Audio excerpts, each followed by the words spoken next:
ज़रा सोचो कि क्या होगा अगर आपके पास कुछ ऐसी पावर आ जाए कि आप टाइम को रोक सको, फिर आप इनका किन किन चीज़ों पे इस्तेमाल करोगे। ऐसा कुछ होता है हमारी स्टोरी के हीरो बेन के साथ। कहानी के शुरू में हम एक कपल बेन और सूजी को देखते हैं जो कि किसी बात को लेकर आपस में काफ़ी झगड़ा कर रहे होते हैं और इनका झगड़ा इतना ज़्यादा बढ़ जाता है कि सूजी बेन से ब्रेकअप करके वहाँ से चले जाती है। अगले दिन जब बेन कॉलेज जाता है तो वो सूजी को किसी दूसरे लड़के के साथ देखता है। बेन ये देख के बहुत कंफ्यूज हो जाता है कि कल तक तो हम दोनों साथ थे और एक सारी जिंदगी एक साथ रहने का फैसला कर रहे थे और आज सूजी किसी और के साथ बैठी हुई है। इसके बाद वहाँ पे बेन का दोस्त शॉन आ जाता है और वो उसको कहता है कि तुम्हें किसी और खूबसूरत लड़की के साथ डेट करनी चाहिए ताकि सूजी जब भी तुम दोनों को देखे तो वो ज्यादा जेलस फील करे। लेकिन बेन शॉन को कहता है कि वो अभी इस हालत में नहीं है कि किसी भी लड़की के साथ कोई ताल्लुकात रख सके। इसके बाद बेन अपने आर्ट क्लास में जाता है और वहाँ पे भी वो सिर्फ और सिर्फ सूजी की ही पिक्चर्स बनाने में मसरूफ रहता है। बेन को सूजी की बहुत ज्यादा याद आती है और वो एक रात फिर सूजी को फोन पे बात करता है और वो सूजी से पूछता है कि क्या वो फिर से दोनों एक साथ नहीं हो सकते, पर सूजी बेन को मना कर देती है और वो उसको कहती है कि अब वो किसी और के साथ है और बहुत ज्यादा खुश है। इसके बाद बेन बहुत ज्यादा उदास रहने लग जाता है और हर वक्त वो सूजी के बारे में ही सोचता रहता है। इसकी वजह से बेन को फिर रात में नींद आना बिल्कुल खत्म हो जाती है और वो बिल्कुल भी एक मिनट के लिए भी नहीं सो पाता। वो कोशिश तो बहुत ज्यादा करता है सोने की, लेकिन उसको नींद बिल्कुल भी नहीं आती और ना ही वो सो पाता है। इसलिए बेन रात को टीवी देख के और बुक्स पढ़ के ही अपना टाइम पास करता है। फिर एक रात बेन सामान खरीदने के लिए ग्रोसरी स्टोर जाता है और वहाँ पे वो लगे एक नोटिस को देखता है जिसपे लिखा होता है कि उन्हें नाइट शिफ्ट के लिए किसी बंदों की जरूरत है। अब बेन को तो बिल्कुल रात में नींद वैसे नहीं आती, इसलिए बेन सोचता है कि टाइम पास करने के लिए यहाँ पे काम करना ही सही रहेगा।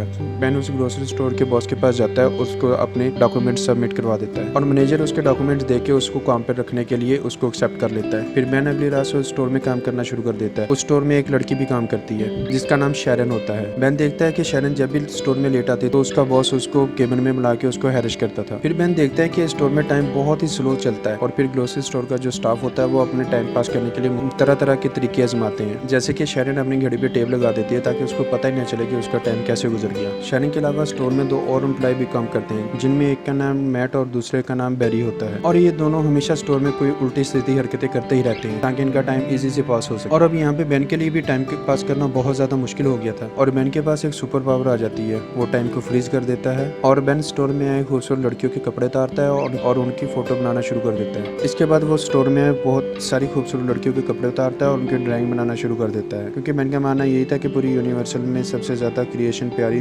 लड़कियां ही हैं, इसलिए वो सिर्फ लड़कियों की ही ड्राइंग बनाता है। और बेन फिर इसी तरह लड़कियों की ड्राइंग बना के ही टाइम पास करता था और जब बेन टाइम को दोबारा नॉर्मल करता तो बहुत ज्यादा टाइम उसका गुजर जाता था और इसलिए बेन को स्टोर में ज्यादा काम भी नहीं करना पड़ता था। और इसी तरह उसके काफी सारे दिन बीत जाते हैं, लेकिन एक दिन जब बेन काम पे आता है तो भी शैरन एक दिन बेन के पास आती है। जब बेन अपने लॉकर में से एक बंडल निकालता है तो शैरन उसको कहती है कि उसको बहुत ज्यादा भूख लगी है, क्या वो उसका ब्लड खा सकती है। तो बेन उसको कह देता है हाँ बिल्कुल तुम ये मेरा ब्लड खा सकती है, तो वो उसको अपना ब्लड खाने के लिए दे देता है। इसके बाद बेन के दिल में शैरन के लिए फीलिंग जागना शुरू हो जाती है। इसके बाद बेन स्टोर में आता है और वहाँ पे उसको बेरी और मैट मिलते हैं। फिर इसके बाद मैट बेन को कहता है कि आज रात वो शैरन के साथ मूवी देखने जा रहा है। ये सुन के बेन को बहुत ज्यादा बुरा लगता है, तो बेन सोचता है कि वो जब भी किसी लड़की को पसंद करता है तो वो लड़की उसको छोड़ के चले जाती है। बेन बताता है कि जब वो छोटा था तो वो एक लड़की को पसंद करता था, लेकिन वो फिर भी कभी भी अपने दिल की बात उस लड़की को नहीं बता पाता था। तो एक दिन उस लड़की का बाजू टूट गया और उसके ऊपर प्लास्टर लगा दिया गया, लेकिन जब वो प्लास्टर उतारा तो उस लड़की के हाथ के ऊपर बहुत ज्यादा बाल आ गए थे। अब ये देख के उस स्कूल के सारे लड़के उसको तंग करने लगे। फिर एक दिन बेन उस लड़की के पास आता है और उसको कहता है तुम जैसे भी हो मुझे बहुत प्यारी लगती हो, क्या तुम मेरी गर्लफ्रेंड बनोगी। ये सुन के वो लड़की बहुत ज्यादा खुश हो जाती है। उसके बाद वो लड़की बेन को स्कूल के पीछे ले जाती है और उसको किस करने की कोशिश करती है, पर बेन उसको किस नहीं करता और उठ के वहाँ से चला जाता है। पर वहाँ से बेन जाते जाते लड़की को कहता है कि कल इसी टाइम हम इसी जगह पे दोबारा मिलेंगे और फिर वो किस करेंगे। लेकिन अगले दिन जब बेन वहाँ पे आता है तो वो लड़की का बहुत इंतजार करता है, लेकिन लड़की वहाँ पे नहीं है। फिर वो अपनी क्लास में जाता है तो देखता है उसका टेबल भी खाली है। ये स्कूल और सिटी छोड़ के यहाँ से चले गई। इसके बाद हम स्टोर के बॉस को देखते हैं और वो सब एम्प्लॉय को अपने पास बुलाता है और उनको कहते हैं कि कल हमारा एक फुटबॉल मैच है। फिर अगले शाम स्टोर के सारे एम्प्लॉय वहाँ पे मैच खेलने जाते हैं, लेकिन बेन और उसकी टीम बिल्कुल अच्छे से मैच नहीं खेल पाती क्योंकि उनको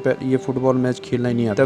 तब बेन टाइम को फ्रीज कर देता है। फिर बेन अंदर जाता है और देखता है कि सभी लोग फ्रीज हो चुके हैं, लेकिन बेन फिर वहाँ पे देखता है कि एक आदमी अभी भी हिल रहा है। बेन जैसे उसके पास जाने की कोशिश करता है तो वो लड़का वहाँ से भाग जाता है। फिर बेन ये सोचता है कि ये पावर सिर्फ उसके पास नहीं है, किसी और के पास भी ये पावर मौजूद है। फिर बेन वापस ग्राउंड में आता है और आके टाइम को वो फिर से कंटिन्यू कर देता है, लेकिन जैसे ही वो टाइम को कंटिन्यू करता है तभी बॉल अचानक उसके बॉस की नाक पे लगती है और वहाँ से उसके नाक से खून बहना शुरू हो जाता है। फिर मैट बॉस को लेके हॉस्पिटल जाने लगता है और फिर मैट बेन को कहता है कि तुम शैरन को उसके घर छोड़ दो, लेकिन यहाँ घर जाने से पहले बेन शैरन को कॉफी शॉप में ले जाता है। तब वहाँ पे बेन शैरन से पूछता है कि क्या तुम्हारे और मैट के बीच में कुछ चल रहा है। तो शैरन उसको बताती है कि उसकी लाइफ में ऐसा कुछ भी नहीं है और फिर शैरन बेन से पूछती है कि क्या तुम्हारी कोई गर्लफ्रेंड है। तो बेन शैरन को बताता है कि मेरी पहले गर्लफ्रेंड थी लेकिन अब मेरी कोई भी गर्लफ्रेंड नहीं है। इसके बाद बेन शैरन को उसके घर छोड़ने जाता है और घर पहुंचने से पहले शैरन बेन को किस करना चाहती है, लेकिन बेन बहुत ही कंफ्यूज होता है और बहुत ही ज्यादा कंफ्यूज होता है और वो शैरन की गाल पे किस कर देता है। शैरन उसको देख के मुस्कुराती है और वापस घर में चले जाती है। अगले दिन फिर बॉस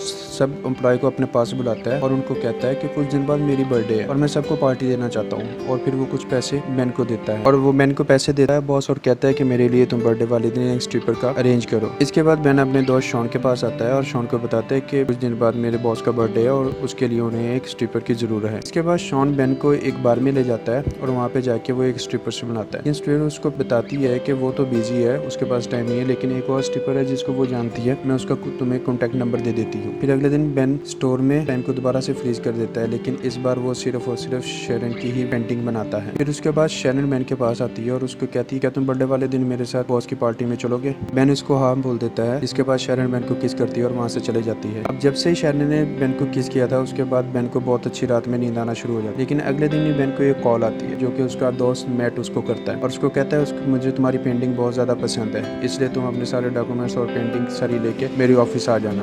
फिर रात में बेन और शैरन दोनों बॉस की पार्टी में चले जाते हैं, लेकिन वहाँ पे बेन को फिर मिलती है सूजी। वहीं पे शैरन बहुत ज़्यादा खूबसूरत लगती है, जिसकी वजह से बेन की एक्स गर्लफ्रेंड सूजी बहुत ही ज़्यादा जेलस होती है। थोड़ी देर बाद पार्टी में स्ट्रिपर आ जाती है, लेकिन स्ट्रिपर को देख के शॉन उसको पहचान लेता है कि ये तो उसकी बचपन की दोस्त है। इसके बाद शॉन उसको अपने साथ डेट पे चलने की पूछता है और वो स्ट्रिपर उसकी बात मान लेती है। इसके बाद बेन का बॉस शैरन के पास आता है और वो शैरन को अपने साथ इंटीमेट होने के लिए फोर्स करता है, लेकिन इस बार शैरन उसको रोक देती है और उसको गालियाँ दे के बॉस को अपने वहाँ से चले जाती है। दूसरी तरफ बेन वॉशरूम के लिए जाता है तो वहाँ उसको सूजी मिलती है। सूजी उसको कहती है कि क्या दोबारा से हम एक नहीं हो सकते, लेकिन बेन उसको मना कर देता है। तभी सूजी बेन को किस करती है और ये सब कुछ मैट और शैरन देख लेती है, तो शैरन वहाँ से गुस्से से निकल जाती है, लेकिन तभी बेन टाइम को फ्रीज कर देता है और पूरे 2 दिन तक वहीं पे मौजूद रहता है। लेकिन उसके बाद फिर उसके पास कोई भी ऐसा रीज़न नहीं होता कि वो शैरन को बता सके ताकि शैरन उसकी बात का यकीन कर ले। फिर वो टाइम को कंटिन्यू कर देता है और शैरन अपने घर चले जाती है।